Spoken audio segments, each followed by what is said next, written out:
wanted to introduce ourselves. I'm Tom Cooper. I'm director of the Hamilton Roundtable for Poverty Reduction, and absolutely thrilled to be here co-hosting with Sandy Shaw, member of Provincial Parliament for Hamilton West, Ancaster, Dundas. Sandy. Thanks, Tom. Yes, I'm Sandy Shaw. I'm the MPP for Hamilton West, Ancaster, Dundas. I'm proud to be from Hamilton. I'm also very proud to be our party's environmental critic. And I also am pretty happy to be the co-hosting with Tom for the second time. So I think, Tom, we have careers as talk show hosts, maybe perhaps in another life, but it's important work, and I really appreciate the opportunity to participate in this. Ursula. Hey, Ursula's here. Good. Hi, Ursula. A lot of my people from my area, from the Roundtable, some from the Coalition. That's great. Cool. Yeah, that's great. Before we go any further, though, Sandy is going to bring us to a land recognition, that's right. and then we'll get started with the meeting. Thanks, Tom. And I know many of us are meeting virtually, but I think we're still asking everybody to take time to recognize the traditional and treaty territory that you are on today. I'm from Hamilton, as many of us are, and that's the traditional territory of the Haudenosaunee Saga of the New Credit. It's also the land that's covered by the Dish with One Spoon Wampum Covenant. To recognize the land is an expression of gratitude and appreciation to those whose territory we all reside on. And it's a way of honoring people who have been living and caring for these lands since immemorial. So it's important to take the time to acknowledge the long-standing and painful history that has brought us all to reside on the land. And we must continue to seek to understand our place within that history as partners and of all Indigenous people. So thank you very much for taking the time to acknowledge that. And thank you, everybody, for joining us this evening.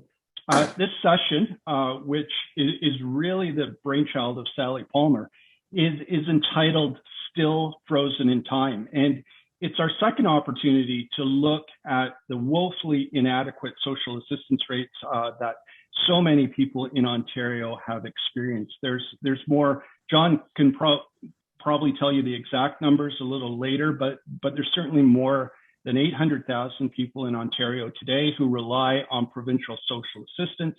And as many of you know, they are experiencing the deepest poverty in society. Those rates have never been based on what it actually costs to live, to purchase food, household supplies, to rent an apartment, even the most modest apartment. Sandy and I had an op-ed in The Spectator this morning talking about some of these issues, but this is an issue that goes back quite a ways. It goes back more than 25 years. And at that time, there was a provincial premier in power who slashed social assistance rates and brought on really this era. And it is an era. It's an entire generation of people who've experienced and kids who've grown up in deep poverty. So I thought it'd be kind of interesting to take us on a little bit of a trip back to those times, back to 1996. Vanessa, can you play the CBC archived news video from the National, please? Social Services Minister David Tabucchi. It has to do with a shopping list and what the poor can afford. The CBC's Denise Harrington reports. Can you buy 4 large bags of pasta for $5.16 or 3 loaves of whole wheat bread for $2.97? How about chicken breasts for $3.27? The Ontario government thinks so. Today it issued a list for shopping on a welfare budget. The government is committed to breaking the cycle of dependency. David Tabucchi, Ontario's Social Services Minister, came up with the list to prove welfare recipients can eat well, although their monthly benefits have dropped 20%. He's been under fire for weeks for telling people on welfare to buy in bulk and bargain lower prices on dented tins of tuna. Mr. Minister, part of my question, this is a can of tuna. It is dented. It was $1.09. If you can tell me where you can get a dented can for 69 cents, please let me know because we'll buy it. Do you want to play with me? But Ivy Chrysler says the list is a joke. It costs her almost double what Tabucchi's estimating to feed her family of 4. This guy telling us to dig deeper. Let him live in the money that we live on. Let him shop where we have to shop and see how he feels. According to his own list, Tabucchi couldn't buy margarine or butter for the bread, or sauce to go with the pasta. New Democrat leader Bob Ray, who demanded the list become public, says it all adds up to an insult. It's the nanny state at its worst. It's oppressive, it's bureaucratic, and it's offensive to people's freedom to live as how they want. David Tabucchi wasn't commenting today. For weeks, he's been taking the heat for the Ontario Conservatives' cuts to welfare and other social services. The list was supposed to help him make his case that the needy can do with less, but it's likely his critics will try to dine out on it. Denise Harrington, CBC News, Toronto. Thanks for writing that, Vanessa. And I think that puts it in perfect context. And although rates were slashed overnight by more than 20% back in 1996, they have never recovered. And we have now gone decades without any real reform to the social assistance system. So we want to hear from people who experience poverty firsthand. We want to hear from people who advocate with those individuals about what we think some of the solutions are and what we're seeing on the ground as well.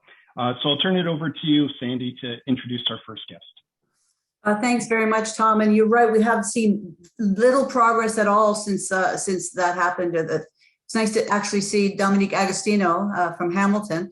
But I would like to say that we also have seen with COVID, all of these inequities have just been laid bare, even more than they have already been.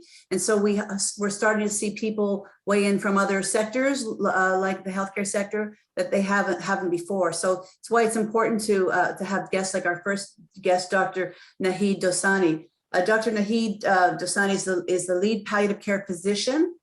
He's a palliative educator and founder for Care for the Homeless, Inner City Health Associates. And he's a self-described health justice advocate. And I just have to say, if there's the most exciting thing so far for me in this town hall, Dr. Dosani has followed me on Twitter. So thank you very much, and we're happy to hear it. We're really looking forward to hearing what you have to say this evening. Thank you so much, Sandy, and thank you everyone for joining today. It's a pleasure to be here to speak about such an important topic, but particularly to talk about the links that poverty and the social determinants of health have on healthcare. And I know I'm standing and speaking in a virtual room with the legend, Dr. Dennis Raphael, who I used to read your papers when I was in medical school, and you've had an impact on a generation, many generations to come.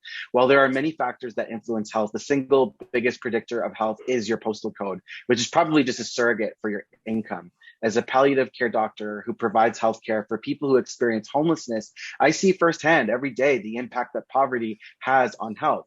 In fact, of all the forms of disease, the disease of poverty is the one that I see impacting the people I care for the most. Imagine for a moment someone needing to prep for a colonoscopy or recover from chemotherapy treatment. How does one do that without privacy, let alone a reliable, convenient bathroom, a place to sleep? How does one get to and from medical appointments when they may risk missing out on a meal or losing a coveted shelter spot? It's why my colleagues and I on the Peach Outreach Palliative Care Team for people experiencing homelessness in Toronto work closely with social services to support our clients and try to maximize income and find housing supports. Canada takes pride in our healthcare system, but sometimes we overdo that pride. While it's public, there are enormous gaps in equity. Income and housing are absolutely essential to care, quality of life, and dignity, especially when people are seriously ill. And in a country like Canada, it's truly abhorrent that social assistance rates are frozen in time. An increase in social assistance rates will improve the lives of Canadians and level the playing field, especially racialized people and people living with disabilities, by number one, recognizing the unique barriers that systemic racism places on racialized people who experience income inequality, higher levels of poverty, but other barriers to accessing the social determinants. Number two, improving dignity by supporting people to meet basic necessities. Number three, supporting low-wage workers who seek to transition from precarious forms of work and give them the supports to be able to do this. Many of these workers are racialized. And number four, complementing already existing anti-poverty pathways. Any policy that intends to address poverty must be aware of the ways that systemic racism intersects with income inequality to eliminate the higher levels of poverty experienced by Black, racialized, and indigenous peoples. 1 in 5 racialized families living in poverty are racialized, compared to 1 in 20 who are white. If we want to see real changes in Canada, we have to come to terms with the fact that systemic racism is a part of the story and has permeated our history and led to unconscionable economic stratification. We must also advocate for a strategic gender equity approach, as increasing social assistance rates will not address and undo the underlying structures of racial and gender exclusion and discrimination that cause people of color and women to be overrepresented among the jobless and low-wage workers in the first place. The conditions that create poverty are not neutral. Discrimination in a number of dimensions means that persons with disabilities, women, and racialized people experience barriers to employment in accessing public services that affect their lifelong income and health. COVID-19 has brought this to the forefront. We've seen inequities that we've never seen in the ways that we've seen them, and they are affecting all people, all Ontarians. Poverty continues to be criminalized despite this fact, with devastating effects on health and well-being for the people that I care for. For example, people living in encampments who have been met with the increased criminalization of poverty. These trends are concerning. We should all be very worried about these kinds of concerns. I live in the city of Toronto that spent approximately $2 million to evict 60 people experiencing homelessness, literally $33,000 per person, regardless of jurisdiction. They've got money for that. But there's no money to increase social assistance. There's no money to improve the health of the people I care for. This is a matter of priorities. What we're seeing is class warfare, not fiscal constraints. And finally, rather than spending money to hide people living in poverty, we need to actually help people get out of poverty with appropriate income support. To the elected officials and policymakers on this call, I implore you to use your power and use your privilege to fiercely advocate for increasing social assistance rates for the health and welfare of Ontarians. Thank you very much. Thank you. Thank you so much, Dr. Dosani, for those powerful words and that call to action. And we actually do have a number of elected officials on the call tonight, and Sandy is going to call on them. Thanks for that. That's right. My colleague, MPP Chris Glover, who's the MPP for Spadina Fort York, is on the call. Chris is the critic for technology and innovation, and he's my colleague in the legislature. So welcome, Chris. I also see MPP Stephen Blais, who is the MPP for Orléans, and is a critic of many things, but the municipal affairs and housing critic as well. So welcome. And I did receive regrets from Monique Taylor. Monique is probably well known to many of you. She's the MPP for Hamilton Mountain, and she's the NDP official critic for mental health and addictions. So, just Dr. Dosani, just so you know, us in the opposition, people are trying to stand up to this government. We hear you, and we're doing our best. So thanks for the encouragement, but don't ever think that we're not fighting tooth and nail to get this government to act with some compassion. And I think I think we've now made Chris and Stephen co-hosts, so we can hear from both of them now for a short while. Oh, that's right. To hear about their perspectives. I forgot about that part, Tom. Sorry. So yeah, Chris, if you're there, if you want to just take a minute or so to talk about your experience, that would be great. Sure. Okay. Actually, I'm Chris Glover. I'm the MPP for Spadina Fort York. So my riding is actually the Toronto waterfront. When you're driving past all those condo towers on the Gardner, that's my riding. And I'm here because, and I want to thank Sandy and Tom for organizing this.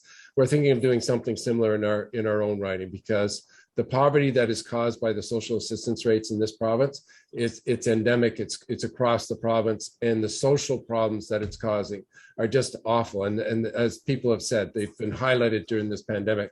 I mean, we've got a huge homelessness crisis. I don't know how bad it is in Hamilton, but it is absolutely atrocious. We got people living in tents. I'm part of a program that feeds people on Sundays we had people, having body parts amputated last year during the winter because they've been out and they got frostbite on their feet or on their hands. It's just that this is happening in Ontario, and this, you're absolutely right to trace this back to the cuts to social assistance.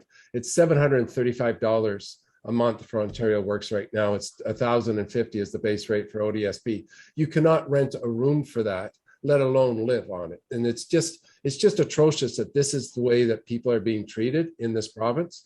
So I really want to give kudos to Sandy and Tom and to everyone who is here, because we need to create the political will to turn this around so that we live in a province where everybody has at least the basic needs, including food, shelter, and clothing, just to begin. So thank you so much for organizing this. Thanks so much, Chris. And we'll make sure to connect you with Sally and her group, because they have incredible outreach and could help you organize the same kind of town hall in your community. So MPP Blais, if you would like to say a few words, and thanks for joining us tonight. Well, thank you, Sandy, and thank you, Tom, for organizing this. And I really appreciated the op-ed that was in the Spectator. I'm not sure it was in the paper this morning, but it was online this morning. And there was a graphic that goes with it that appears online that really shows the dramatic increase in costs, particularly in base costs for food and housing, et cetera, that I thought was very, very powerful. So by way of background, I was elected just 2 years ago, right before COVID started, in a by-election. And previous to that, I served on city council in Ottawa. And one of the things, as you know, most social services are the responsibility of the province. But one thing that we worked on in Ottawa, in addition to housing, was trying to tackle those key programs and those key elements that make your life work, that are municipal responsibility. I was very proud to introduce the low-income monthly bus fare and low-income pay per ride that offered a 50% discount for users of OC Transpo. It's likely not enough. It needs to be more than that, but it was what we could do at the time. And certainly we're committed to making additional progress on social services. And I was very excited. As you know, one of the things that we tried, and we're going to commit to trying again if things go different next year, is the universal income pilot program, which would have given us a lot of really good data about how changes to social services or social supports might look, and the different ways we can go about doing it. And unfortunately, as everyone knows, the government canceled that program, or that pilot, shortly after taking office, and so we really don't have any of the data. As I'm very looking forward to hearing what everyone has to say, and hearing the conversation, and hopefully having an opportunity to talk to more people offline. That's great. Thank you, Stephen. And yes, absolutely. The basic income pilot was an important opportunity, I think, to test a new way of income security. And there's many people on the call today who actually were pilot participants, certainly courageous pioneers testing out that idea around income security. So thank you both for joining us this evening. And I'm going to ask Sandy to introduce our next speaker. Yeah, thanks, Tom. And as you said, the folks that were brave enough to be participants on the basic income pilot, we acknowledge their courage, and we also acknowledge that if we didn't have people with lived experience, we didn't have people that were courageous enough to share their experience, we would be less informed of what we need to do. So I'm really pleased, and it is my honor to introduce Tamara Smith tonight. Tamara is from Norfolk County. I actually don't know. I'm curious who your MPP is. And, Tamara's here today to talk about her experience with OW and ODSP to help us inform what it's like. And as she said, it could happen to you. And we all know that. It's, some of us are just a job or a paycheck away. So thanks very much for joining us. And we look forward to hearing what you have to share with us tonight. Well, thank you, Sandy. And as you just mentioned, we've all said it. It'll never happen to me, right? I know I'm guilty of it. And 7 years ago, I was injured in a head-on collision. So my days of making over $2,000 a month were over. The long-term effects, I actually have a degenerative bone disease in my neck and my back. and numbness in my right arm. And this has made it impossible for me to work. I can't sit, walk, or stand for very long periods of time without pain, the back spasms, which lead to migraines.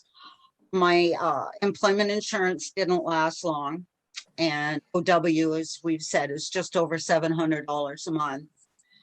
And my rent at that time was just under $800 a month. So I had to borrow money from family. So my debts, I had borrowed money that I probably knew I would never be able to repay. And now I've been, it took ODSP about 18 months from the time of my application.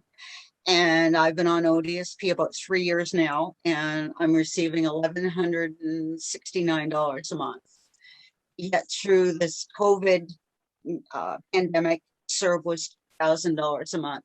I think that shows the level where old age pension, OW, ODSP needs to meet or exceed that. Because have you looked at rents? Social assistance rates have been frozen since 2018. Yet have you been grocery shopping lately? The prices are outrageous. So food, clothing, gas, insurance, it leaves nothing for emergencies or luxuries.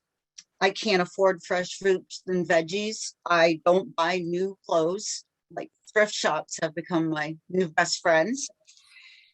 And even before COVID, I stayed home because every time I leave my apartment, it costs me money. It was cheaper to stay home where I knew my hydro was a certain amount and whatever food was in my cupboards was there for me. I didn't have to stop and buy. I'll tell you, COVID has brought on, and the lack of money has brought on less visits with my one and only grandchild and my 91-year-old mom. They both live in other areas other than Norfolk. And I can't afford to move to be closer to either one.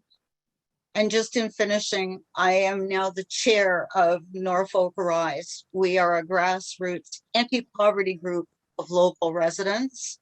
And we try to educate the public and local politicians, including town council, on all matters relating to poverty.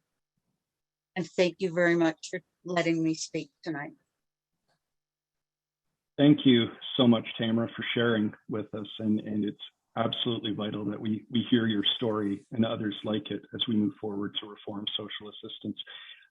I'd next like to call on Elaine Power. Elaine is with the School of Kinesiology and Health Studies at Queen's University. She's a co-author of It's Not a Food Issue, It's an Income Issue, and also co-author of this nifty recently published book, The Case for Basic Income, which we were just talking about. And I'd love to introduce my friend, Elaine Power, to say a few words to us. Thanks so much, Tom. I hope you can see my screen, and I hope let's see if I can put it into presenter mode. I also just wanted to say thank you to Tamara for sharing her story. I have to say I'm actually quite emotional tonight. I'm kind of on the both on the edge of tears and on the edge of like rage. And so I hope I can make it through this without some kind of a meltdown. Maybe the melting is obviously what we need for the frozen rates. I'm in Kingston, which is the traditional territory of the Haudenosaunee and the Anishinaabe. And it's also part of the Dish with One Spoon Wampum agreement. And I'm really grateful for the Indigenous peoples who took such good care of this land for so long and are still doing so. And I wanted to thank the sponsors, and especially Sally and Tom and Sandy, and the sponsors listed here. I do have some slides. I'm coming to this through the lens of food insecurity, which I'm sure everybody here knows is really the inability to to get the food that they need because of lack of money. So it's both inadequate and insecure access. So even if you're worried, if your money's running low and you're starting to worry, that's still considered food insecurity. It's really well recognized as a serious public health issue, and it's a really from a social scientist perspective, it's a really great lens to look at poverty and deprivation because it's so responsive to income and it's such a sensitive marker of deprivation. Most of the work I'm going to cite here this evening is from this amazing group at the University of Toronto, run by Dr. Val Tarasuk, the Proof Food Insecurity Policy Research, and they do analyses of Statistics Canada surveys. And so what you see here is the last survey that we had, which was 2017-2018. One of the problems with the data is that it's always a few years behind. But you see here that in Ontario, our rate of food insecurity is 13.3%. The national average is around 12 or 13. This is without a doubt underestimate because it doesn't include people who are homeless. It doesn't include people who are living on reserve or in any kind of institution. It also masks a lot of disparities. As our first speaker said, racialized people, Black Canadians, Indigenous peoples, all have much higher, 2 to 3 times the rate of the average, single parents, and so on. This is, as I say, it's definitely an underestimate. We have at least 4.4 million Canadians, 1.7 million Ontarians, and of that 4.4 million Canadians, about a quarter are kids living in food insecure households. The biggest risk factor for being food insecure is no surprise to the people here. It's being on social assistance. So in Ontario, if you're on social assistance, about 60% of people are likely to be food insecure. You can see that, in fact, I mean, this is not a great prize, but it's worse in other provinces. If we look at the Maitri Foundation's welfare incomes, it's no surprise that so many people on social assistance are food insecure because if you're a single person on OW, your total income is about 40% of the market basket measure, which is our official poverty line. I'm giving you this graphic from Kingston, but every public health unit in Ontario has to, it's on hold right now because of COVID, but up until COVID, public health units have collected data about the actual cost of a healthy diet as opposed to David Tabucci's made up outrageous list. So this is a very basic, there's lots of, it's not perfect, this healthy food basket that public health units have been doing since 1995, actually. And in fact, it was a group of public health dietitians who got together when Mike Harris cut welfare rates and said, we have to monitor the cost of food and compare it to social assistance rates. So they got this inserted into the standardized activities that public health has to carry out. And so you can see this is, as I say, from the Kingston Health Unit, which includes Napanee. And the cost of healthy food per month for one person, is about, this is 2019, about $322 a month. And then if you subtract that from OW, what they've done here is looked at the amount of money left after rent, average rent. So these numbers are available everywhere. And why we can't tie social assistance rates to these numbers is beyond me. Although, as someone said in the comment, really, as Tom has said, I would much rather see a basic income. But we could start by raising the rates at a minimum. Okay, this is where I might explode in rage. I loved Sandy and Tom's op-ed this morning. And they basically said that they said, I'm quoting, the Ontario government has legislated and institutionalized hunger through its refusal to fix social assistance. This is a brilliant and totally accurate statement. And then to see, oh my gosh, I don't even know if I can look at his face. You go, girl. You tell it like it is. Preach. Okay, so food banks are, well, maybe Dennis will talk about this too, but only about 20% of the people who actually are food insecure actually ever go to a food bank. And then to have our premier telling everybody to donate to food banks for Thanksgiving when he is the one who has refused to fix social assistance, it just makes my blood boil.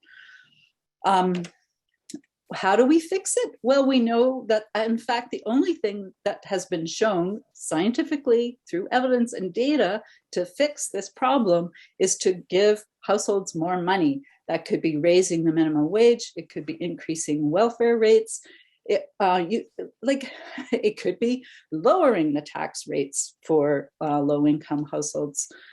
We have had one really dramatic experiment in Canada in this century where we saw a dramatic decline in food insecurity among in households in Newfoundland and Labrador when their government actually took seriously the issue of poverty reduction.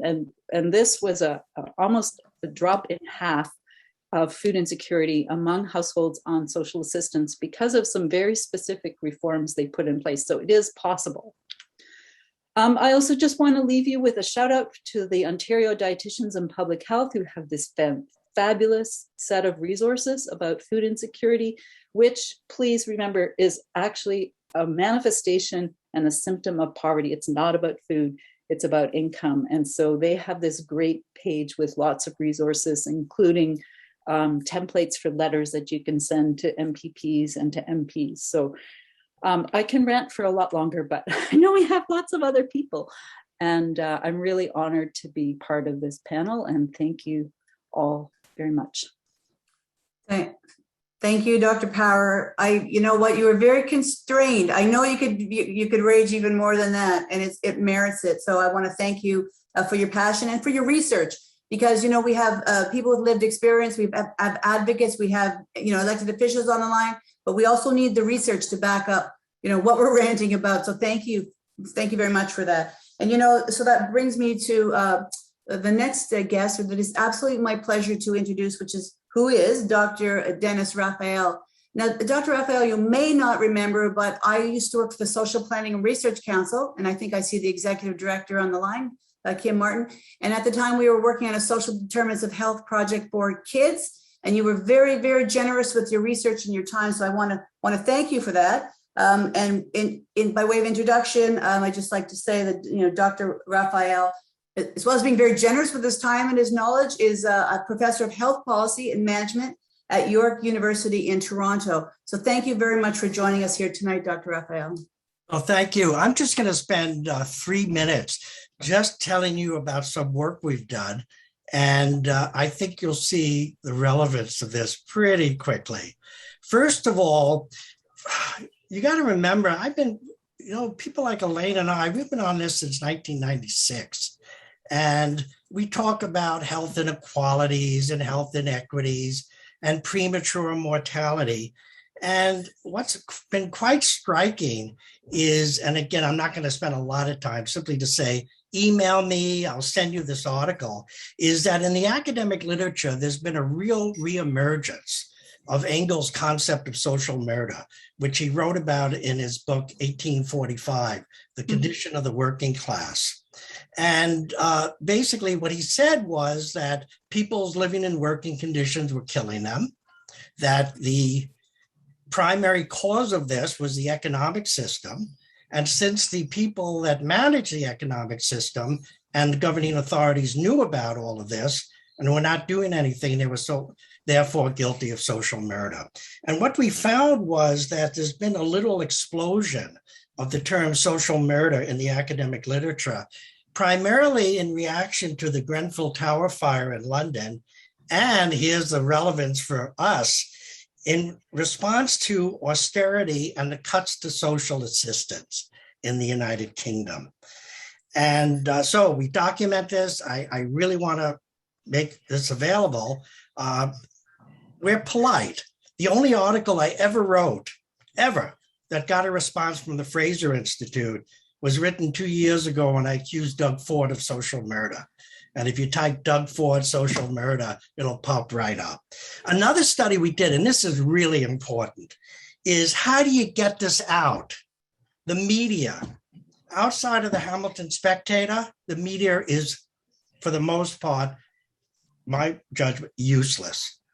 They won't go near this. The media is really bad. But what we found was that the media would cover and mention social murder in response to an event, like the Grenfell fire, when a spokesperson used the term. Turns out when John McDonnell, who was Corbyn's secretary, used that term, the media really picked up on it. And when the president of the Turkish Medical Association accused the government of social murder, the media picked up on it. Now, which one of you is going to be the public spokesman that uses that term? And finally, the media picks up if there's an academic article. Now, I'd like to say that my 200 emails I've sent out to 200 different media people have been enthusiastically responded to. They haven't. So this is research I'm doing in relation to language, calling a spade, and in another paper we talk about anger arousal and polemic as a means of mobilizing. The second paper I want to mention is I've been in health promotion for a very long time, and I've always wondered why health promoters never spoke about the role of unions. Wages, precarious work, benefits, unions. It's not only what unions do for their members, it's the impact that powerful unions can have on public policy. You really want to have the Canadian Labour Congress on this. So what we did was we did a review of the last 35 years of Health Promotion International, and we found that people who should know better, like health promoters, don't want to go there, don't want to talk about it. And in there, we talk about why some of the reasons might be, and health, forget about health promoters. When was the last time I heard Jagmeet Singh talk about how wonderful and important unions were? We heard more about unions from Erin O'Toole than we heard from people you would have thought you would have heard more from. So this just came out a week ago as well. And I really, I would assume that Tom will be able, and Sandy will be able to push these articles out to the email. And then finally, I want to get one, and this is where Elaine and I really could begin to literally blow our tops. And this is the issue of food banks. Yes, Food Banks Canada is the national organization that takes in hundreds of millions of dollars and is the glue that holds all the food banks together. Guess who their chair of the board of directors of Food Banks Canada is? Weston, Galen Weston. Vice president of Walmart is now the chair. And in this article called Take the Money and Run, we analyzed how food banks became complicit with Walmart Canada's hunger-producing employment practices. And if you look at the boards of directors of not only Food Banks Canada, but the Daily Bread Food Bank, they have 11 boards of members of the board. All 11 of them come from the corporate sector. And they come from the very sector that many of us feel are responsible for the low wages, the lack of unionization, and the weakening of the Canadian social safety net. So what we have here, and this was, I didn't come up with this, although I came up with it, but it turns out Andy Fisher wrote a book called Big Hunger, that he talks about the unholy alliance. And we had written this paper without really knowing about Andy Fisher until Elaine told me about him. So what you have here is you have an unbelievable situation where the corporate sector that many of us feel are responsible for an awful lot of our problems now can rebrand themselves. Loblaws, Weston, Tim Horton, Walmart as being good guys, and the media will not go near this. The so-called social justice reporters at the Toronto Star will not go near this. And if you type in hunger and Walmart, you could begin to understand why. 2,000 entries come up about how Walmart donated a forklift here and did this and did that. So what I'm basically trying to say with this one is, and I notice many of you seem to be as old as I am, there are tremendous barriers out there. New people come into this, they get excited, they think we're just going to put out the slides that Elaine put up and all good things are going to happen. There are real tremendous barriers. And in these 3 papers, we suggest the importance of building social and political movements that can bring together all of the progressive groups out there and get them to begin to identify some of the barriers that we face. So I also told my class today about this. We have 200 kids in social determinants, to show them that there are good people out there that are trying really hard, and it's inspiring. But at the same time, it's profoundly distressing because, as all of you remember, this happened in 1995. And the Liberals had 15 years in the province of Ontario to fix it. And they only attempted to do a little bit when Kathleen was on her deathbed. By the time they knew they were on the way out, we got a Fair Employment Act, we had raises of the minimum wage, and so forth and so on. So that's my, what is it, 6 ounces of bile for tonight. Thank you. Thank you so much, Dennis. And for those of you who are interested, that article on social murder that Dennis wrote a couple of years ago is now in the chat. Years ago, I wrote it last week. It came out last week. Oh, you mean No, I meant the Toronto Star, the Toronto Yes. Star article. Yes. Yeah, that upset the Fraser Institute and made so many others in government angsty. But And, yeah, you know, that's go ahead, Dennis. And even that was a fluke. The reason it was a fluke was it was on Thanksgiving Day. And they were kind of scrambling for articles. And Laurie Montserrat, who was the social justice reporter, was retiring.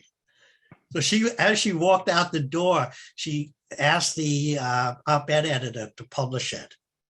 And then finally, what was the third thing? Yeah, it was Thanksgiving. And this, like I said, this was quite a movement. And this made me feel that maybe if we started using different language, we could begin to get people's attention. So there he is. And yeah, thank you for mentioning that.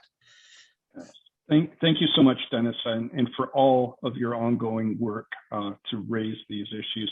I'd now like to call on my colleague and friend, Laura Katari. Laura is Senior Policy Advisor at the Hamilton Roundtable for Poverty Reduction, and she was also a former member of the Provincial Income Security Reform Working Group.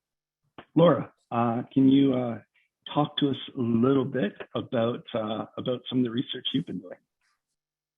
Oh boy, I can. I can do that. I do want to preface it though by saying a couple of years ago, I'm going to switch lights because I'm really bleached out here. There we go. So a little darker, but not uber white. So a few years ago, I was asked to do some an anti-poverty talk in front of our city council. It was in the evening where it was ahead of a municipal election. And I said then, and I still believe this now, I'm tired of talking about this. I'm tired of using personal experience. I'm tired of trying to develop a narrative over and over again so what we talk about seems fresh. And I thought about that as I went to go start this evening. And so I went back and I thought, well, let's start a number of years ago. Abacus Data came out with something called the affordability equation. And in their work, they found that almost 90% of Canadians felt the cost of living was rising too quickly and their wages weren't. 90%. And this was a weighted survey. So they had basically made up Canada according to age, incomes, and regional diversity. And they still had 90% of people either saying it was a major or moderate factor that kept them up at night. And I thought, well, this is bizarre, because when we talk about social assistance, we talk about unaffordability as well. But here we have people making more than $150,000 a year, where 24% of them respond the cost of living concerns them. I mean, that's mind-boggling when you consider OW, and I know I'm preaching to the choir, OW is $733 a month. So recently, the Roundtable had the occasion to partner with McMaster University. And we looked at COVID and the impact on people, specifically to do with their income and what was happening to them. And we looked at people that had no income support at all during the pandemic. We looked at people with CERB who received CERB, and we looked at people on social assistance. And this was across the province, fairly evenly distributed. And what we found that kind of supported this idea that it's become impossible is that even people on CERB, $2,000 a month, were still going deeper into debt monthly during the pandemic. Even though we saw headlines saying, oh, people are saving so much money, that wasn't what was playing out in the households of people receiving CERB. Not only were they going deeper into debt, I mean, they were happy, they were grateful for it, but they realized the need for better income security support. And we're looking at over 60% support for things like basic income. Because a lot of people, and the last piece I just put out around employment insurance shows that if you look at singles in Canada, except for one age bracket, most 50% or more would not equal what CERB is if they got unemployment insurance, or employment insurance as it's called now. So why am I talking about this instead of social assistance? It's because they know. The research has been done over and over again. This is from Stats Canada. Anyone can access this. It's not that legislators don't know how unaffordable it is.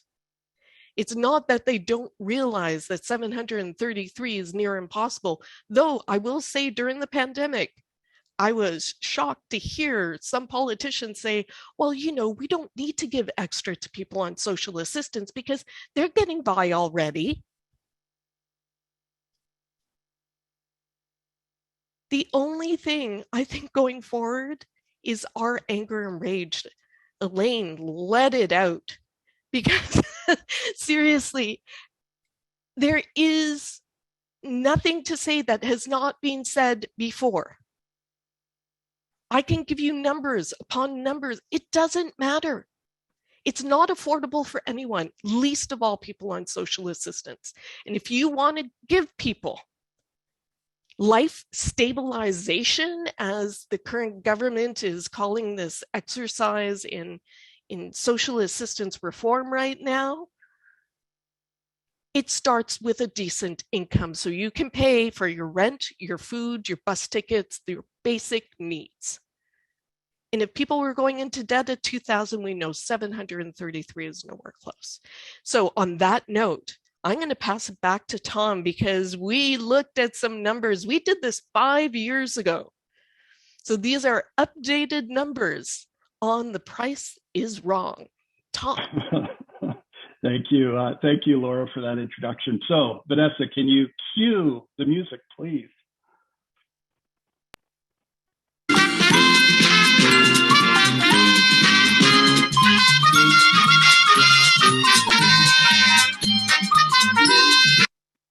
I'm not Bob Barker, but Laura is going to help me, and we're going to try to make this section a little less serious, but there's a lesson to be learned. So Laura has looked at some numbers of what people paid in 1995 for goods and services and other things, and we're comparing them to 2021 and seeing by what percentage these key grocery bag items and other things went up. So we're going to ask all of you to participate. We have a little poll set up for a number of these questions, and we will get to the first question, Vanessa. And it's for. Can I just add that if you read the op-ed today, you can cheat because the answers are in the op-ed. No cheating. No cheating. Okay. So the first question is the eggs, and between 1995 and 2021, inflation rose by 63%. How much did the cost of eggs increase? We have one choice here you can make. Was it 42% below inflation, 62% near inflation, or 141% above inflation? And we'll just give everybody a 30 seconds to put in their answer.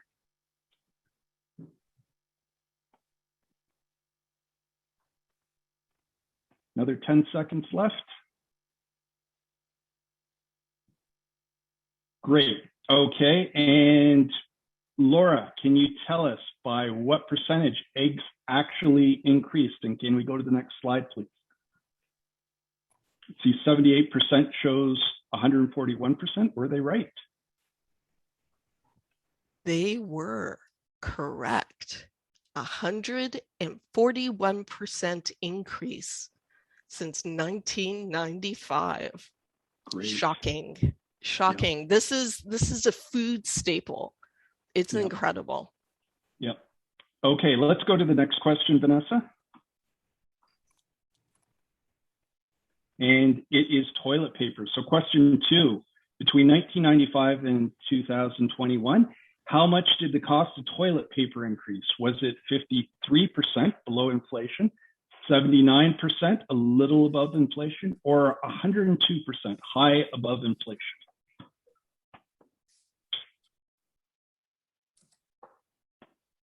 And once we get to about 60 or 70 respondents, we'll close it off 10 seconds later. Looks good. It looks like most people have chosen 102%, so high above inflation. Laura, were they right? Let's see the slide. No, they weren't. It's only 53%, and incredibly, that's actually dropped. So when we did it about 5 years ago, it was actually over 60%. It was pretty dead on with inflation. So for some reason, the cost of our toilet paper has gone down a smidge. Okay, very interesting. Let's go to the next question in the next slide. It's bread. Now, we're not sure whether this is priced fixed bread or not. I recall Sandy mentioned Galen Weston, but let's go to the question. Between 1995 and 2021, how much did the cost of a loaf of bread increase? Was it 38% below inflation, 64% near inflation, or 126%, double the rate of inflation? Most people look like they're choosing the higher number, but we'll let this play out and see. Okay, that looks like a good selection. So most people chose 126%. Interestingly, nobody chose 38%. But what is the answer, Laura? Slide, please. The answer is 126%. And what I find incredible, and it's something I talk about, no one ever listens to me because I'm just a boring policy dweeb, but I have to tell you, Consumer Price Index has nothing to do with low-income people. And this proves it. 126% inflation when the average is 63%. Yeah. So bread has gone up by double the rate of inflation. Now, moving around town, we know everybody needs transportation every once in a while, and people on social assistance, particularly getting to job interviews, doctor's appointments, going to visit family. So the question is, in 1995, it cost $170 to ride the bus in Hamilton on the HSR.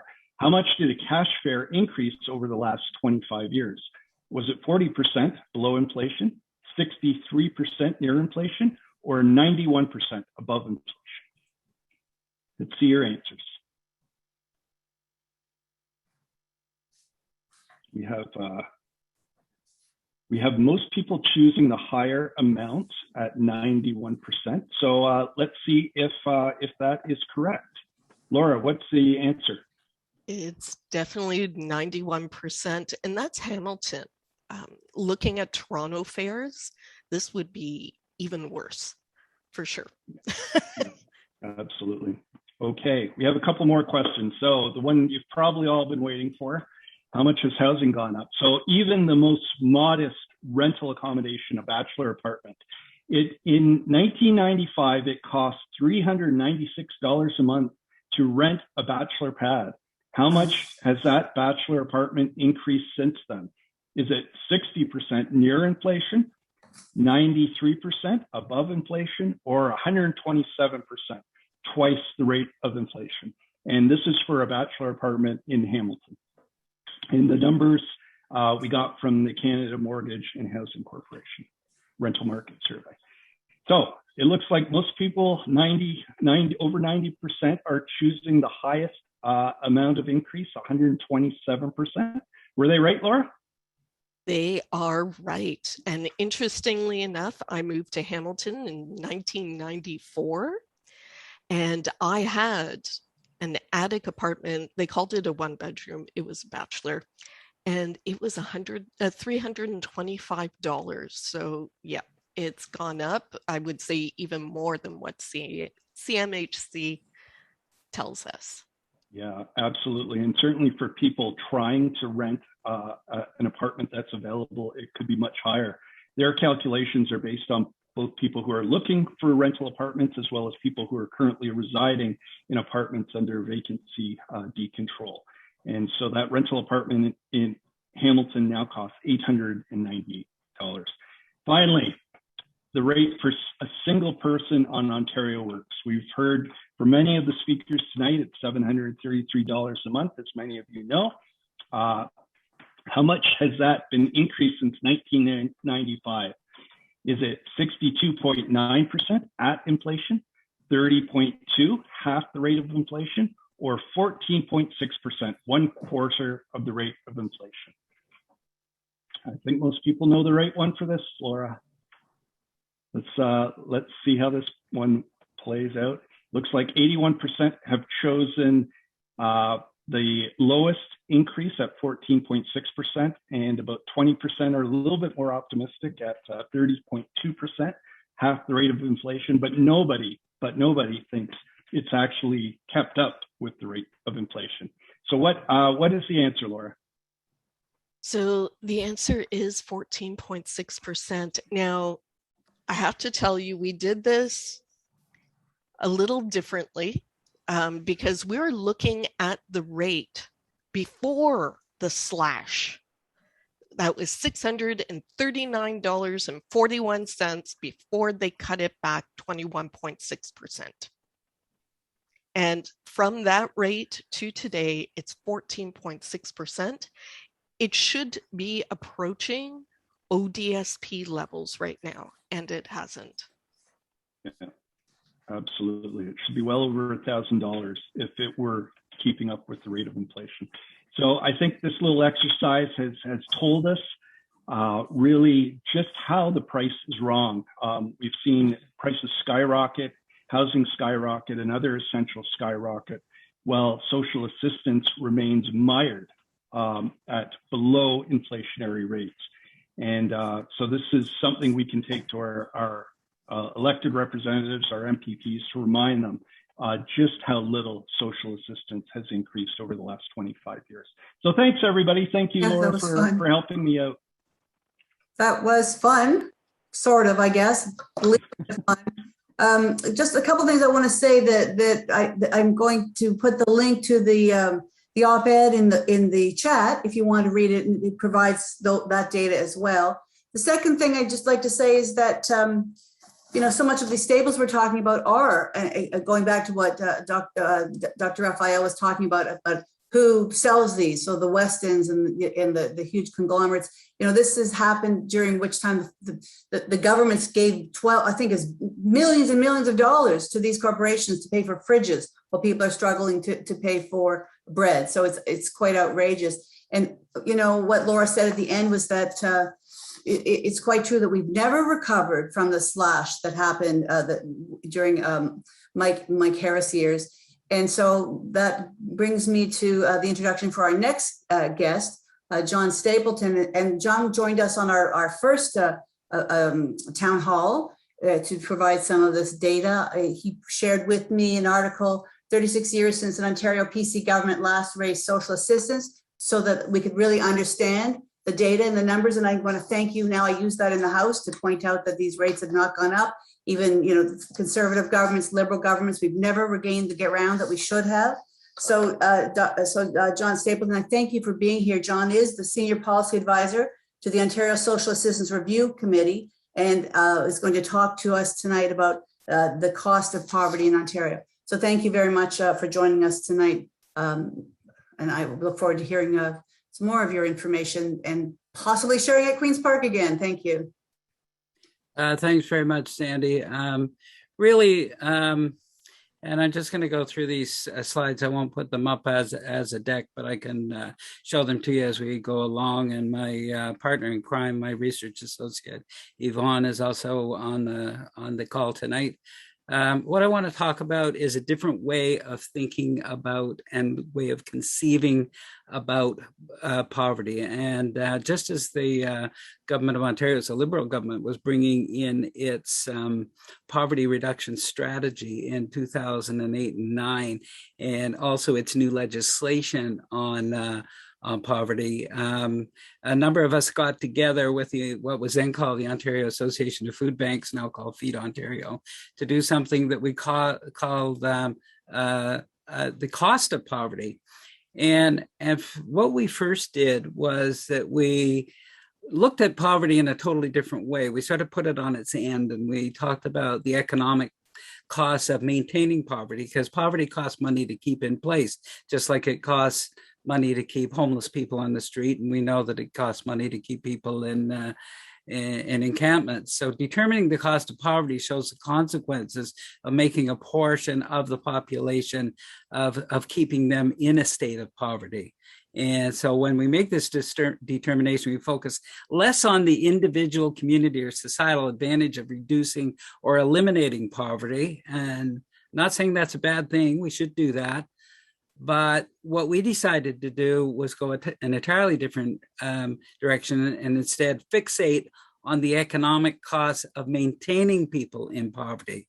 So it's looking sort of at the flip side of things. And when we do that, one of the things, when we look at the sort of disinvestment that we're now seeing in social assistance, I don't have to say anything about it because we've all covered it so well tonight, and that disinvestment locates the problem in the consumption of the poor, and the consumption seen as a negative that must be curtailed.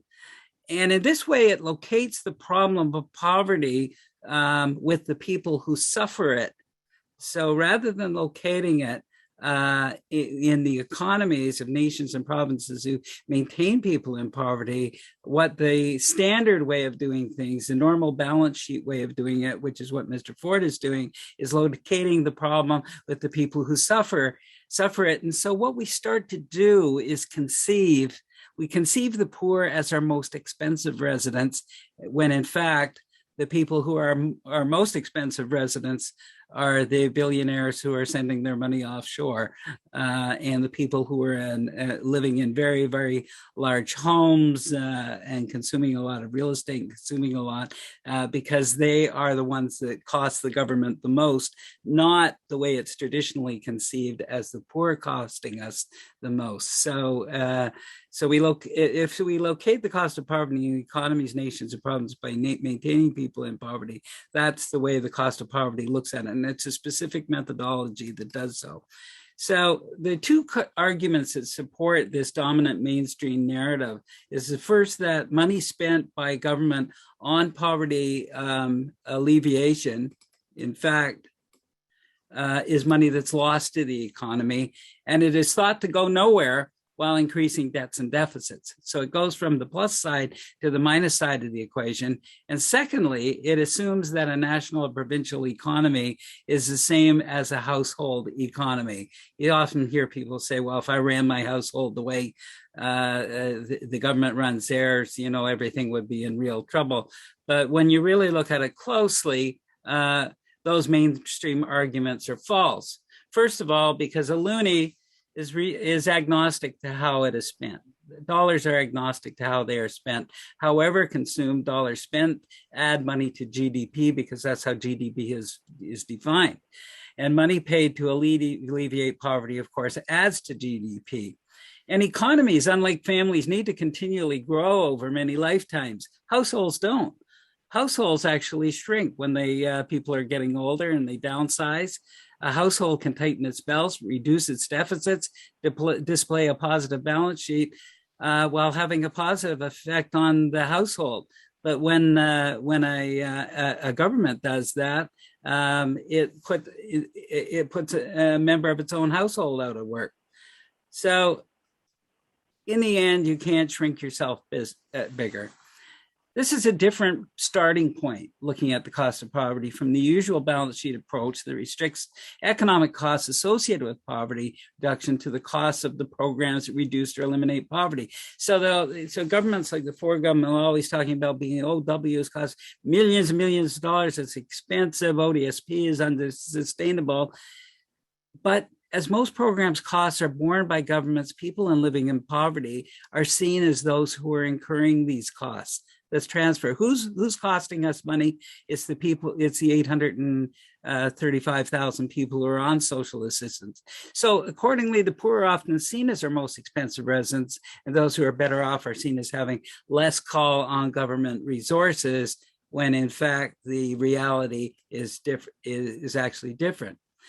Because when significant populations are deprived of legal redress, access to health, income, housing, transit, and work, there are economic costs that are commensurate with the extent of that deprivation. It is one of the purpose of the economic determination of the cost of poverty to measure these costs, but the larger purpose is to illustrate the logic that economies can only equitably grow themselves larger by allowing the maximum participation of our population, including those now living in poverty, rather than depriving a certain sector of it, because then poverty costs us all. I just say a couple of notes here at the end. I'm just going to say a couple of mistakes that we sometimes make when I've seen people quoting cost of poverty studies, and that is just a quick note that the cost of poverty numbers reflect the costs to the whole of the economy, not just governments. So people would say, well, governments would save money if they just spent this money. Well, that's not really true. The government would save its section of the cost of poverty. Money spent to eliminate poverty only partially reflects savings to governments. And that's important because those savings occur to all sectors of the economy. It occurs in terms of nonprofits. It occurs to the private sector. If you have a workforce, for example, that is much happier, that's coming in on time, that doesn't have absenteeism, that is less sick, all of those benefits actually accrue to the private sector in terms of private sector employment. And then the other is that the evidence of poverty alleviation is not empirical scientific evidence. I was asked by a Toronto councillor when I was presenting this in 2016, saying, well, how do you know that that we would have these savings if we were to alleviate or eradicate poverty? I just looked them right in the eye and I said, we absolutely wouldn't. We wouldn't know empirically because we have never had a poverty-free Toronto, is what I told them. You can't point to an example like this. So it is not scientific or empirical evidence, it is economic evidence relating to the costs and contributions of lower income people who are not in poverty. We compare people who are not in poverty but are lower income. What is their call on the economy? How much taxes do they pay? How much EI do they pay? How much CPP do they pay? How many times are they evicted? What is their call on the justice system? What is their call on the health system? When you compare that, you see that they are spending much, much less and they're contributing much more. And our approach, of course, is to say if we were just to allow people who are very low income to be like have the incomes of people who are one quintile up, then this is the cost of poverty that we're actually incurring. So thank you very much, and we can get into questions later. Thanks, John. And I actually do have a question. I'd be remiss if I didn't ask it, given your expertise in this area. But you've talked about the fact that the provincial government is actually been saving money over the course of this pandemic for a number of reasons. So how does that play out in terms of numbers of individuals who are receiving social assistance in Ontario, and how much extra the government is getting as a result of lowering social assistance caseloads? Well, the government right now is saving hundreds of millions of dollars in terms of what they expected to spend. Nobody thought there was going to be a pandemic, but no one thought in their wildest dreams that if you had a pandemic and a lot more people were going to be poor and lose their work and all of those things, that we'd actually be saving money in social assistance. But the reality is that over 120,000 people, now it's just looking at the latest figures, as you noted that earlier, 120,000 fewer men, women, and children on OW, and they're not going to ODSP because there's 16,000 fewer men, women, and children on ODSP. So the total tally is somewhere in the 140,000 range. And so when you do that, and you're 20% down in terms of recipients, so you could put in a major increase to social assistance plus 20% and not even spend what they were spending before. I can get the exact numbers for you. And remember that the cost of the rate increase is cheaper because you're paying it to 140,000 fewer people. Thanks, John. And I don't think that can be emphasized enough. What this current government is doing is absolutely scandalous, and they need to be called out on it. So thanks for all the work you've been doing, John. I'd now like to call up a quick video from our friend Deirdre Pike at the Social Planning and Research Council, who is one of the partners for this evening. And Deirdre has a few words to say about tonight's event. Deirdre. Hi, everyone. My name is Deirdre Pike, and I'm a senior social planner with the Social Planning and Research Council of Hamilton. And I am so grateful to each of you for being here, tuning in to this conversation about the fact that social assistance rates in Ontario have been frozen in time. And I'm sorry I couldn't be there in person tonight, but I appreciate every speaker and every person that's paying attention to this conversation, and to the leading voice of Dr. Sally Palmer, who continues to bring us together to try to draw attention to this and create change in our province for people languishing on social assistance rates that just leave them in deep, deep poverty. And so I was hoping that we might, in fact, be here tonight because we gathered for this conversation last year and we've gathered for years. And I was hoping that it might be that social assistance rates were melting. The freeze on those rates was melting. But in fact, they have continued to be frozen in time. And really, the price is still wrong. Well, other prices are going up and up and up. Social assistance rates are going to, and they're going down in terms of inflation. They're certainly not rising in any adequate way. And in fact, we know that people, particularly singles, the check that comes each month is not even enough for a bachelor apartment in this city anymore, or really in anywhere across the province. We have a government that canceled the basic income and a government that thinks one thin dime is enough in terms of raising minimum wage, and a government that underspent in its projected deficit in a year where there were so many ways that money had come in to help respond to the pandemic, and it was not used to help people living and languishing in poverty on social assistance rates frozen in time. And so we need to continue to amplify this message as we approach an election next spring. We need to ensure that we end up with a government that will address the poverty that is facing people on social assistance, will address minimum wage that keeps people working at levels that need them to require food banks, and all of the systemic changes that are needed in the way that we deliver services to the people in need in our province. And so thank you very much. Thank you, Sandy Shaw, as a MPP for Hamilton, Westdale, Ancaster, Dundas. And thank you so much, Tom Cooper, the Director of Roundtable for Poverty Reduction, for in ensuring that this conversation continues, and for bringing together the speakers tonight. Let's make our voices heard, and we do this all for the good of the people in this province, especially those who are living in poverty on social assistance rates frozen in time.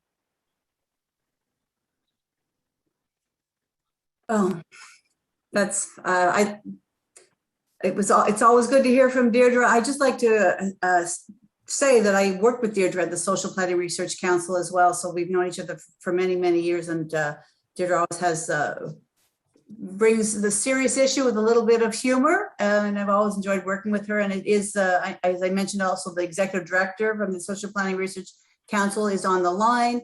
So many of you, like Sally Palmer and others, we work with together at the Social Planning Research Council. So a little plug in for how important that organization has been. It continues to be for the city of Hamilton. So thank you, Deirdre. Also have to get some of those backdrops. I don't know how you do it. Dennis Raphael has one. I got to get a cat in the background. So if someone could help me with that, it would be greatly appreciated. So my next guest who's going to speak to us is Ingrid Palmer. And Ingrid Palmer is a member of the Child Welfare Political Action Committee, and also is going to share with us a little bit of her experience as a former youth in care or the Children's Aid Society, and how poverty has affected, her experience of poverty, and how many of family breakdowns and some of the other compounding impacts of poverty have affected her. So I want to thank you for being here, Ingrid, and please share your story with us. Thank you very much. Good evening, everyone. Thank you for having me here today. In many respects, I should not be here speaking with you today. I grew up in Chesterlee in community housing in Scarborough, and I came into care at the age of 13. A year later, I found myself at Sick Kids Hospital receiving the unfortunate diagnosis that I had a degenerative eye disorder and would be going blind. And I share this story with you because I want you to understand that the way that I arrived and left the hospital that day pretty much characterized my experience in care and that of my young adulthood after being forced to exit the system at the age of 18.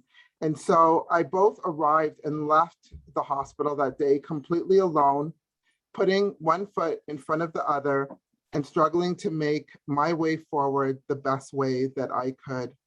Being a visually impaired Black female with a disability and a history of child welfare involvement did not statistically promise to lead to a solid and positive life outcome.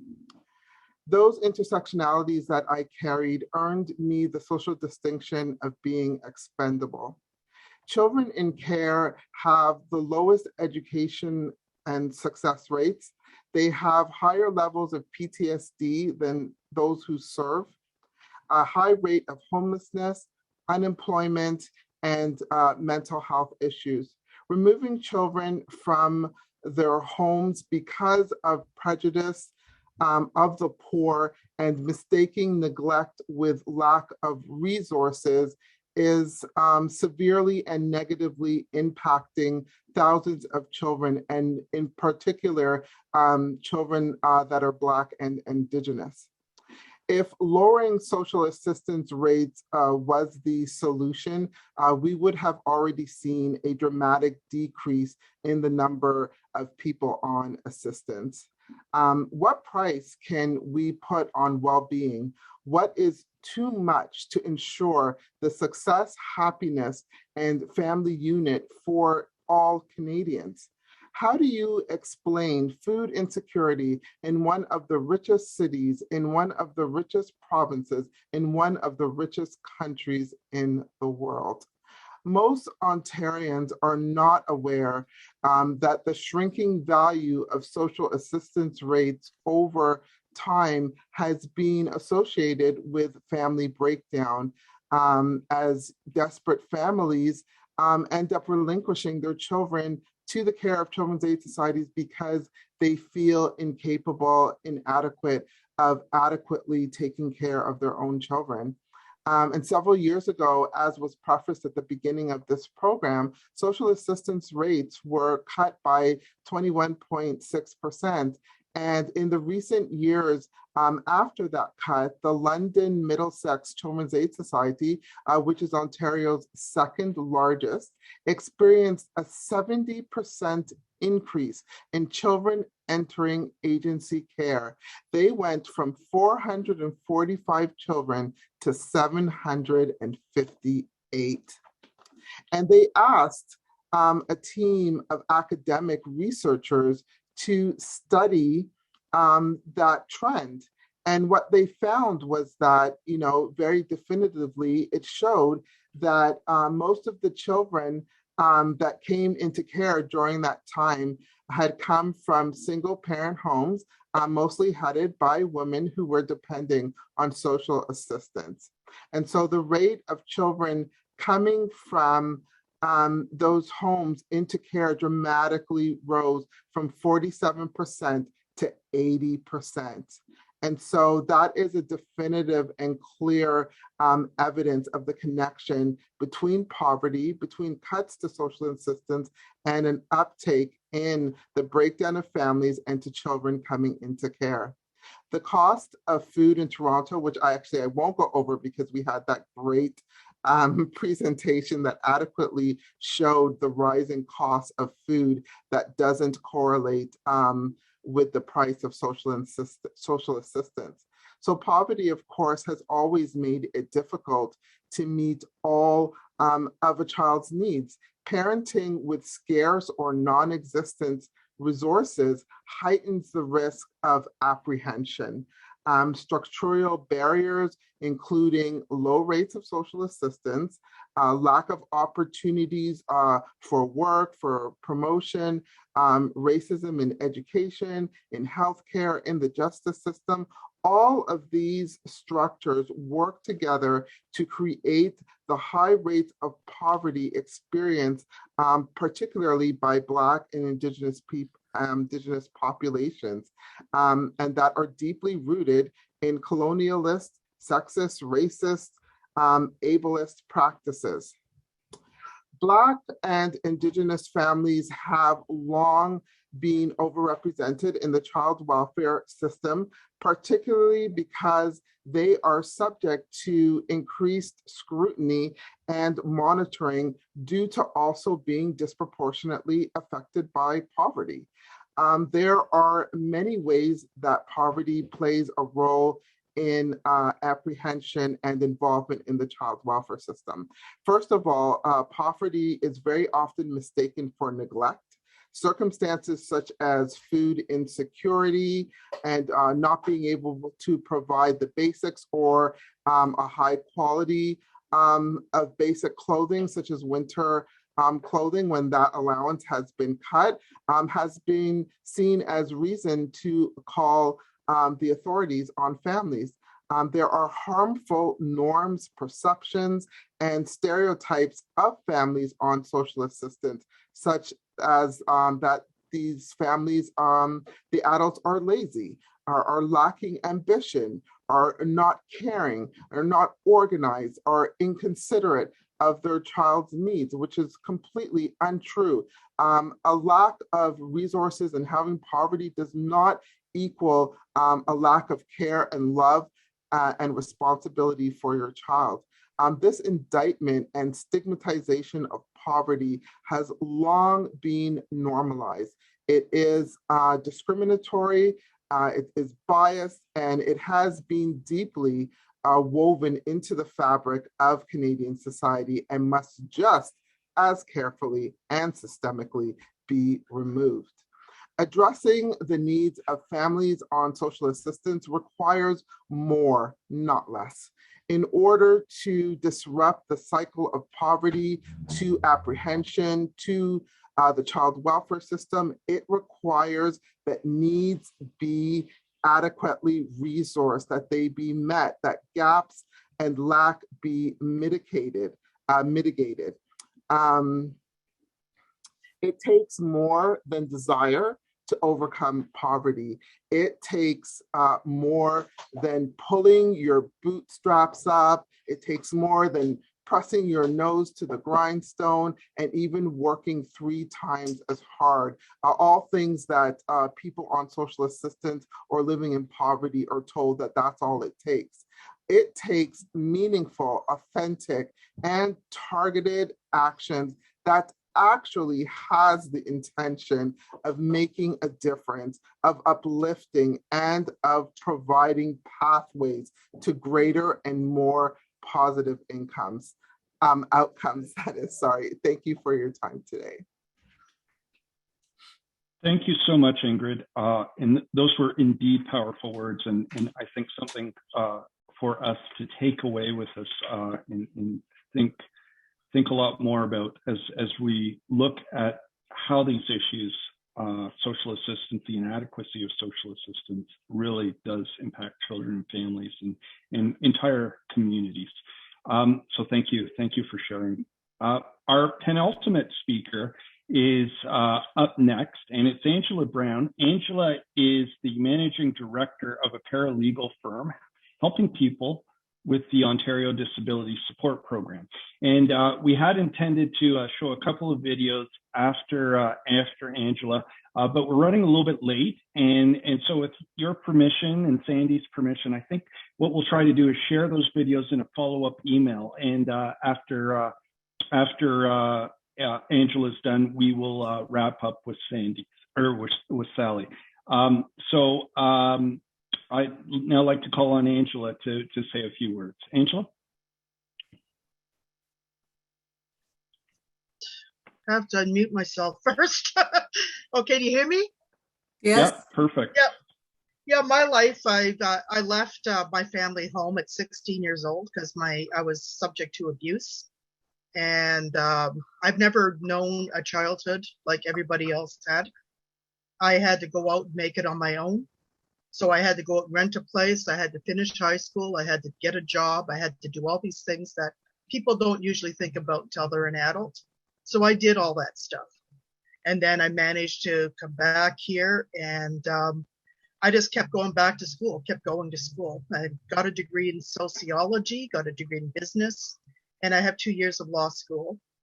And I also did law clerk training, which came earlier. And then my coordinator of that program told me just to become a lawyer. But I never did manage to become a lawyer because my body gave out on me.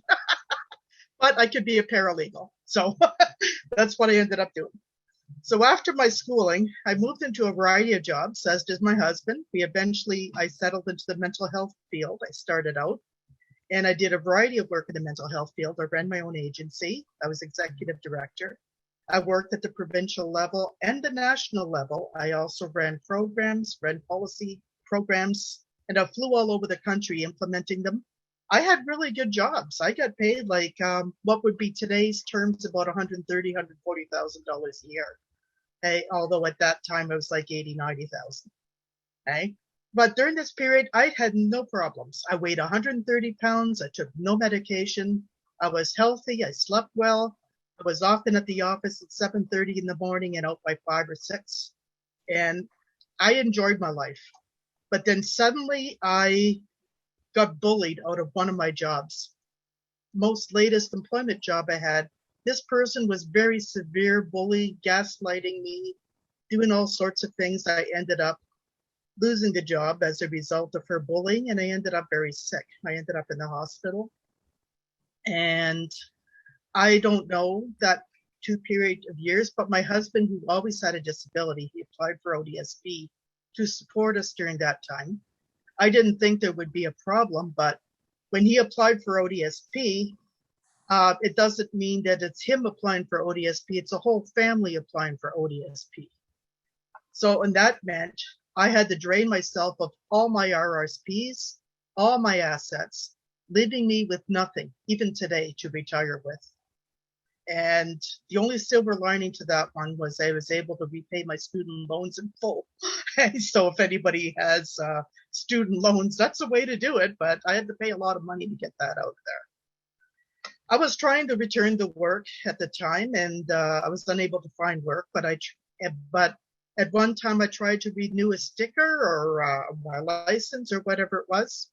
So I drove myself to what used to be the Driver License Bureau, and I found out that I was medically suspended from driving from all the years I got sick. Okay?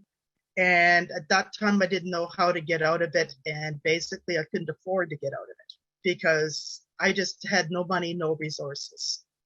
So basically in Niagara region, if you do not have a driver's license, you do not work. They're not going to hire you for anything. Even jobs that you aren't driving, they still want you to have a driver's license because they hear that drivers are more reliable. And I applied for 800 jobs over 6 years, not a single job offer. But what I did is I said, hell with it. I'm going to start my own business. So I did. And I did other things. Some people were very kind enough during that period of time to offer me contracts so I could subsidize my business so I could live on it until the business could start taking care of me. Okay, so I did things like I taught at a labor school. I taught at the university. I did consulting work with Niagara College. And I did a whole lot of different work, which was really appreciated from the people who helped me do this. And then I developed the paralegal business before we were legal. 2007, we were all legal and we're all licensed. But it is fine, that I have the work and everything, but the man I'm married to is preventing me from ever getting out of poverty. You cannot work yourself out of poverty when you're on ODSP. It is a trap. The only way that I will ever get out of poverty if I got a very high paying job like I had before, and I'd be able to keep us both in a financially good position. I'm very capable of working at a high paying job. I have a lot of qualifications, a lot of job experience, and I could write some of the reports that are getting written. I've done all of this stuff. Okay? But ODSP wants me to be my husband's sugar mommy. So whatever I earn, ODSP treats it like it is he earning and not me. So I make the first $200 in a month, and after that, it's 50% off. And that takes off his money. So what that causes is a vicious cycle that I have to work harder and harder and harder to keep up. and I can't get out of poverty. And then if I do manage to have a few months, and I have, I lose my eligibility for my drug card and my medical during those months. And I've had to pay sometimes as much as $1,800 in a single month out of pocket when I was out of that. So I'm very nervous about even getting over that amount. Still working self-employed, and no matter how well I did in the legal business, I also had to pay out more money than other people. Because I don't drive, I have to pay for Uber, taxis, other things that get me around. Courts in another city, so I had to pay $70 to go back and forth. When someone who drives maybe pay $5, I don't know. I don't know what they'd pay. But all I know is I used to drive it. It didn't cost me that much. It didn't even cost me as much as it cost me to get around in taxis and stuff. But anyways, I have to pay out more for that. I have to pay out for specific assistance because I also had a stroke. So somebody accessed my memory. I had to hire, and I have other people working with me. And then as soon as ODSP found out I had other people working for me, then they started cutting me off again because I'm not allowed to have contract workers or employees. You're supposed to run the whole business by yourself. Did you know that? Even the guy at GM who owns GM, he's supposed to run it all by himself. You guys, if you work somewhere or you're the head of it, you're supposed to run it all by yourself, no employees. So, I mean, that's impossible. That's why I had a stroke, because of that. And so I filed it under human rights, and they stopped bothering me after that. Because I will continue to file things under human rights as long as they continue to harass me. But remember, this is my husband who's disabled, not me. The amount of money we get from his ODSP is not that much. And then it seems time as the business gets better, then we get battered by the pandemic. During the pandemic, I had to accept CERB. There were about 5-6 months where I wasn't getting any money from the business because I had to pay other people, okay, to keep the business going and also to keep us alive, literally. And we also had to get loans. So the CERB money, I guess that's going to come off sooner or later, but I'm going to appeal that one too, because they're not considering self-employment being different than regular employment. If I had to rely on ODSP alone during the pandemic, I would have had to leave my house. I would have been foreclosed on, because basically what we get for ODSP covers our housing, period. It doesn't cover anything else. Whatever I make gets continually off, and they've improved it a little bit by making it an annualized thing, which is good. We do have a very good worker, okay, which I can thank my lucky stars for. But I think I get good workers because I tell these people, you know, that what they're going to be dealing with if they try to screw me. So they know. But I have a question. So do you have a business that will help other people navigate ODSP? Is that? Yes, I do. In my law practice, I do help other people with ODSP. I file human rights cases on their behalf. I file SBT cases on their behalf. So you know what, we're running short of time, and I think that's something that people would be very interested in. So maybe you could put a link in the chat about the business, because I'm sure other people have had the same kind of struggles that you've had, navigating a system that is not very easy to do. And so if you want to share that with us. Very willing to help people who are trying to advance their businesses under ODSP, because this is a human rights case. People who are considered spouses when they're not. I'm helping 3 cases like that. People who have other issues. Eligibility issues I generally leave to the legal clinics because they get a lot of them. I get a few of those once in a while, but most of the stuff I get are the weird ones. Right. So, okay. You know what, Angela, I want to thank you so much for sharing your story.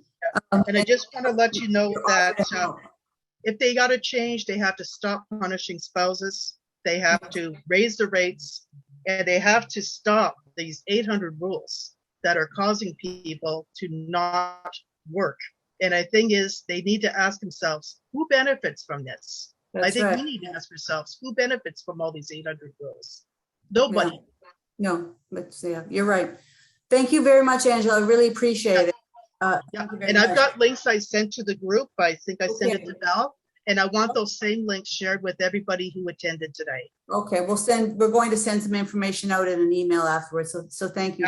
Yeah, marriage equality, different things. Yes, that absolutely. Absolutely. Thank you. Okay, no problem. Okay, and so this brings to the point of the evening where it's my honor and pleasure to introduce a colleague and a friend, and that's Sally Palmer, known to so many of you. I just have to, again, we talk about the Social Planning Council a lot, but Sally Palmer and I met, I think it was on the Campaign for Adequate Welfare. I don't know if you remember, Sally, we were on a committee together and your first grandchild was born and you were celebrating by bringing us a fruit tray. So I don't know how long ago that was, but that's how long ago we've been working.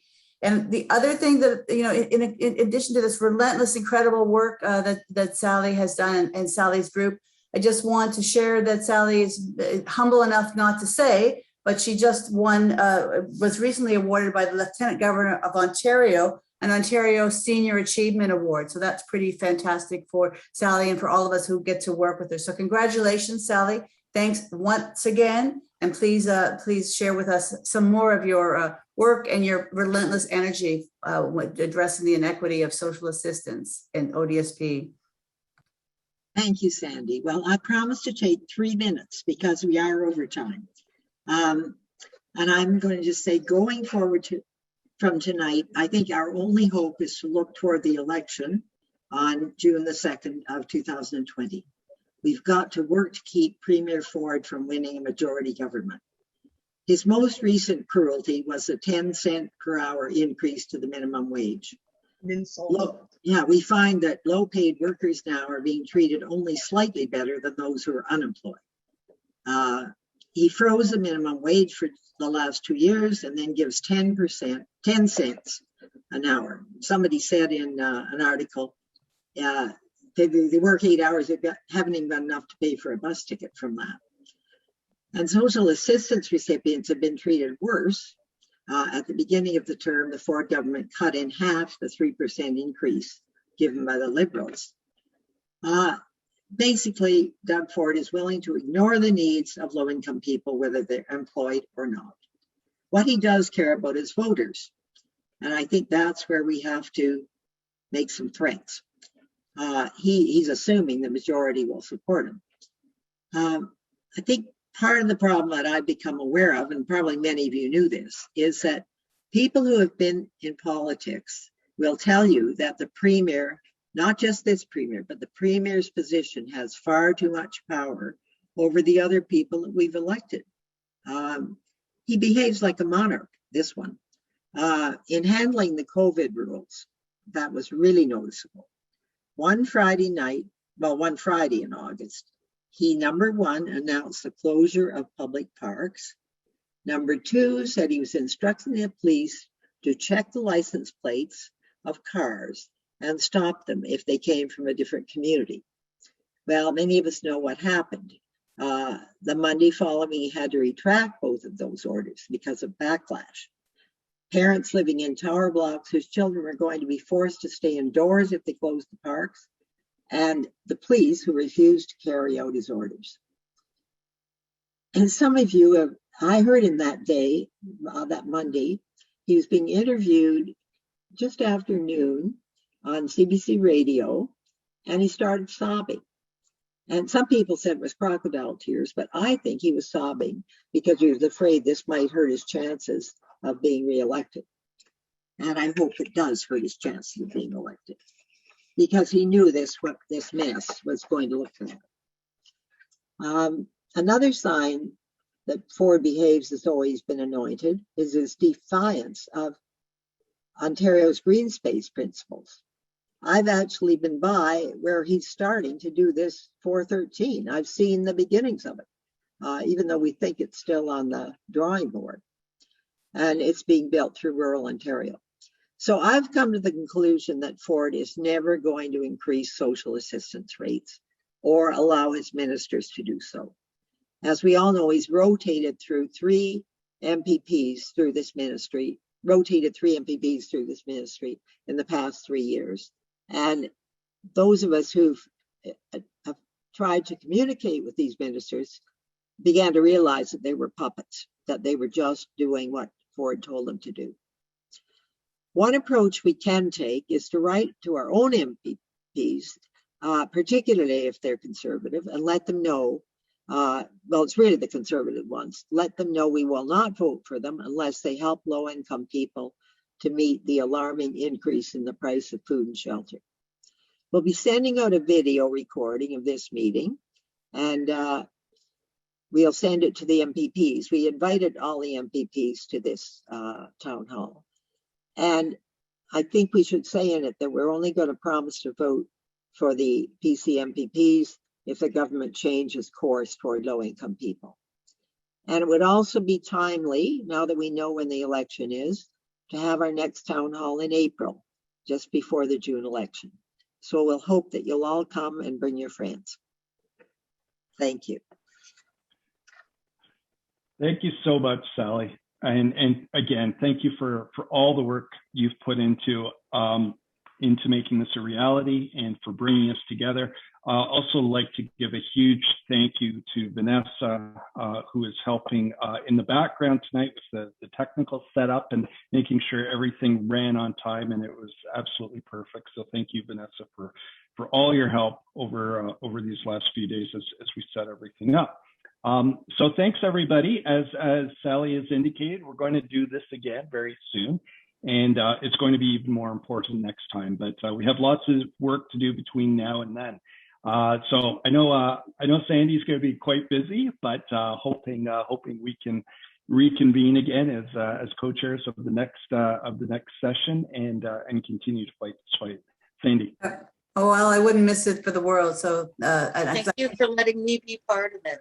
Yeah, you're absolutely welcome, Angela. And I think the important thing is that, you keep our eye on the prize, that, again, in April, getting this on the agenda just before an election, making sure that this government feels the heat, and not just this government, but, any candidate, including myself, hold us accountable. Make sure that, after all of this, that we're putting forward the kind of policies that will show that we are taking this seriously. And that not just take it seriously, but we understand the full breadth and scope of the implications of this underfunding of ODSP and OW. And so I thank everyone for being on the call tonight. It's amazing, the people that we've heard from tonight. And thanks to all the volunteers and all the committees.